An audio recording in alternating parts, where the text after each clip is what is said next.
Assalamu alaikum everyone. Hope you all are fine.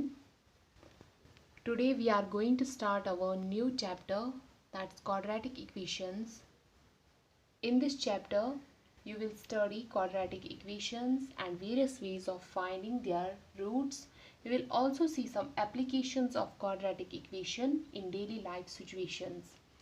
Quadratic equation start करने से पहले हम क्वाड्रेटिक इक्वेशन का थोड़ा सा इंट्रोडक्शन देखेंगे, कुछ इम्पॉर्टेंट पॉइंट्स डिस्कस करेंगे यहाँ पे। चलिए स्टार्ट करते हैं।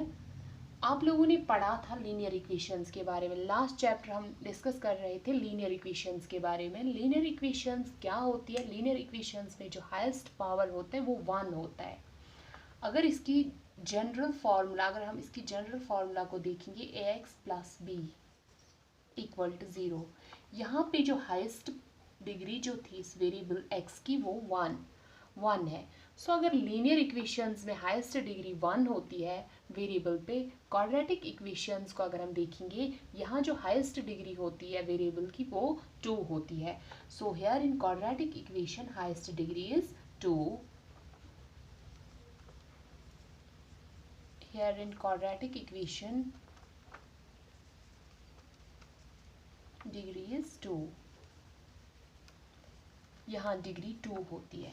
और जनरल फार्मूला, जैसे आप लोगों ने यहाँ लीनियर इक्वेशंस का जनरल फार्मूला देखा, लीनियर इक्वेशंस इसी तरह क्वाड्रेटिक इक्वेशंस का जो जनरल फार्मूला है वो ax square plus bx plus c equal to 0।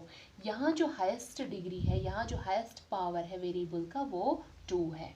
और कंडीशन है इसके लिए, आप लोगों को कंडीशन रखनी है याद कि जो फर्स्ट टर्म होती है इसकी a जो होना चाहिए वो नॉट इक्वल टू 0 होना चाहिए, वो 0 के बराबर नहीं होना चाहिए। अगर वो 0 हो गया तो ये जो इक्वेशन है यहाँ से bx प्लस c बन जाएगी और ये इक्वेशन किस फॉर्म में आ जाएगी? लीनियर फॉर्म में आ जाएगी। सो आपको कंडीशन याद रखनी है कि a नॉट इक्वल टू 0।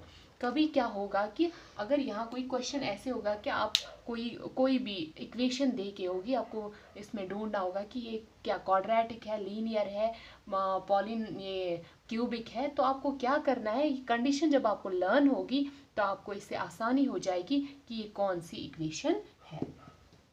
अब अगर हम देखेंगे b क्या होगा, c क्या होगा, लेकिन a 0 के बराबर नहीं होना चाहिए। रूट्स जो होते हैं, अगर रूट्स ऑफ या जीरोज ऑफ क्वाड्रेटिक इक्वेशंस की बात करेंगे हम, असल में क्या होता है रूट्स और जीरोज? सिंपली इसका मतलब है कि x का वैल्यू निकालना होता है हमें। और इन क्वाड्रेटिक इक्वेशन जब भी हम x का वैल्यू निकालते हैं, x के 2 वैल्यूज निकलते हैं, क्योंकि ये डिपेंड करता है डिग्री पे। जीरोज या रूट्स अगर हम देखेंगे डिपेंड करते हैं, ये सारे किस पे? डिग्री पे डिपेंड करते हैं। अगर हम लीनियर इक्वेशंस में देखेंगे कि हाईएस्ट नंबर ऑफ जीरोज कितने निकलेंगे, यहाँ वहाँ 1 निकलेंगे, एक ही, क्योंकि इसमें हाईएस्ट पावर जो है वेरिएबल का वो भी 1 है। और अगर हम क्वाड्रेटिक इक्वेशंस में देखेंगे यहाँ हाईएस्ट डिग्री जो है 2 है। सो एक्स के कितने रूट्स या कितने जीरोज निकलेंगे? 2 निकलेंगे। सो क्वाड्रेटिक इक्वेशंस में अगर हम देखेंगे, क्वाड्रेटिक इक्वेशंस में जो मैक्सिमम रूट्स होते हैं, quadratic equations has maximum 2 zeros, 2 zeros होते हैं क्वाड्रेटिक इक्वेशन के। और इन रूट्स को फाइंड करने के लिए हमारे पास मेथड्स है।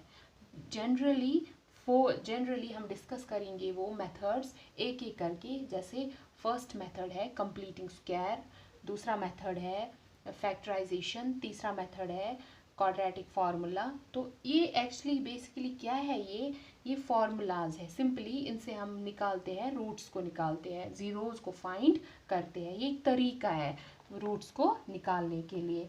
पहला क्या है? Completing square.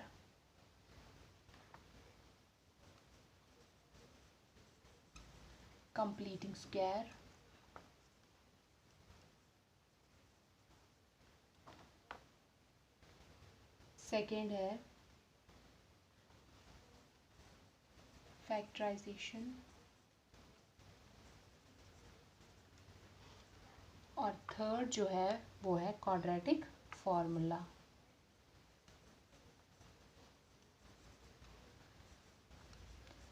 और क्वाड्रेटिक फार्मूला की अगर हम बात करेंगे, ये जो सारे फार्मूलाज हैं, ये जो सारे ये मेथड्स हैं, इनको हम एक एक करके डिस्कस करेंगे, क्योंकि बाकी जो एक्सरसाइजेस है जो इस चैप्टर की, वो सारी इन्हीं मेथड्स पे डिपेंड है।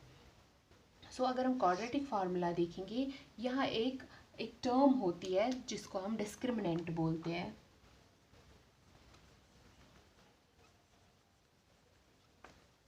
डिस्क्रिमिनेंट एक फॉर्मूला है, सिंपली b² - 4ac।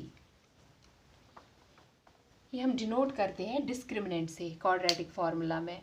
तो अगर हम देखेंगे, अगर हम रूट्स की बात करेंगे, इसमें 3 केसेस आते हैं। 3 केसेस जो आपको लर्न करके रखने हैं, वो 3 केसेस क्या है जो आपको ज़रूरत पड़ेंगी इस चैप्टर में। तो 3 केसेस अराइज होते हैं।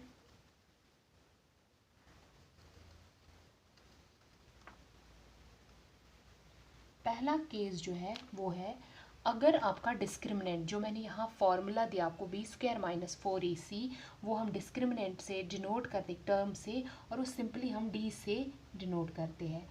d अगर आपका डिस्क्रिमिनेंट अगर आपका सॉल्व करके ग्रेटर देन 0 आया, वैल्यू आया आपको 0 से ज़्यादा, 1 2 3 4 कुछ भी, तो पॉजिटिव में, तो यहाँ पे जो रूट्स होंगे आपके, it has real roots,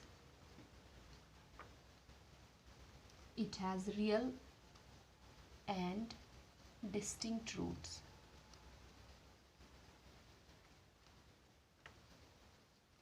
distinct का मतलब क्या है? Distinct, different. अगर एक 1 होगा दूसरा 2 होगा, अगर एक -1 होगा दूसरा 1/2 होगा, ठीक है, डिफरेंट होंगे। और दूसरे केस में बात हम करेंगे, अगर d = 0 आएगा, मतलब d का वैल्यू, यहाँ डिस्क्रिमिनेंट हमने सॉल्व किया, तो अगर वो 0 के बराबर निकला, इट हैज़ रियल रूट्स, इसके होंगे रूट्स, रियल रूट्स होंगे इसके, रियल रूट्स, लेकिन रूट्स जो होंगे वो इक्वल होंगे, इक्वल रूट्स होंगे। और थर्ड केस में क्या है कि अगर आपका d < 0 आया, यानी कि आपने डिस्क्रिमिनेंट सॉल्व किया, यहाँ पे आपको कोई वैल्यू ऐसा मिला माइनस में, -2 -3 कुछ 0 से कम आपका वैल्यू आया, वहाँ नो रियल रूट्स एग्जिस्ट, वहाँ रूट्स एग्जिस्ट करते ही नहीं है, no real roots.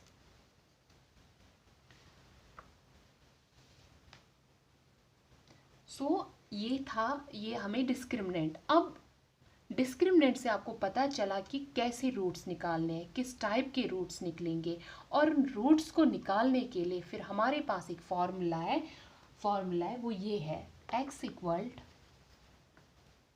-b ± √d / 2a। ये फॉर्मूला है उन रूट्स को निकालने के लिए। ये थोड़ा सा इंट्रोडक्शन था आप लोगों को क्वाड्रेटिक इक्वेशंस के बारे में, जो आप लोगों को इस एक्सरसाइज में यूज़ करना है।